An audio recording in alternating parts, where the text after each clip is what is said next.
আমি বলছি যে আমরা প্রত্যেকটা জায়গায় কেন আমরা ধর্ম ঢুকিয়ে দেব? আমরা নামাজ পড়বো সেটাকে দেখিয়ে দেখিয়ে নামাজ পড়বো, রোজা রাখবো সেটাকে দেখিয়ে দেখিয়ে রাখার জিনিস, তাই না? আমরা ইবাদত করব সেটা আমরা আল্লাহকে ডাকবো চুপে সারে, এই বিষয় নিয়ে কথা বলে। তখন উনি বলতেছে যে এটার বিধান নিয়ে একটা কথা বলছিল। দেন এরপরে হচ্ছে ওনাকে যাইতেও বলছে সাংবাদিক ভাই, এবং আমার পাশে যে লোক একটা ভাইয়া ছিল সেও যেতে বলছে, তারপর সে যাচ্ছে না। তারপর সে আমাকে নিয়ে একটা কথা বলে, মানে নিজের তো ড্রেস আপের ঠিক নাই, মানে এরকম একটা কথা বলছিল। তখনই ওই ভাইয়া উত্তেজিত হয়ে তার সাথে সিনকেট করে, মানে এক পর্যায়ে ধাক্কাধাক্কি হয়। এই পর্যায়ে সে ধাক্কায় ওই ধাক্কায় ওই, এইভাবে মারটা হয়েছে রাস্তায় গিয়ে, ভিতরে কিন্তু ওগুলো হয়নি। পরে যখন আমি ছুটাইতে গেছি আমাকে সে ধাক্কা মারে, ঠিক আছে? তখন সে আমাকে ধাক্কা মারে।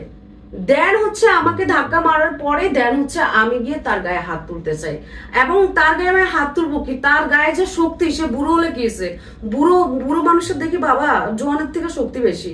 সে আমারে জাস্ট এক আঙ্গুল দিয়ে মনে হয় আমারে সে ফালাই দেয়, এমন অবস্থা।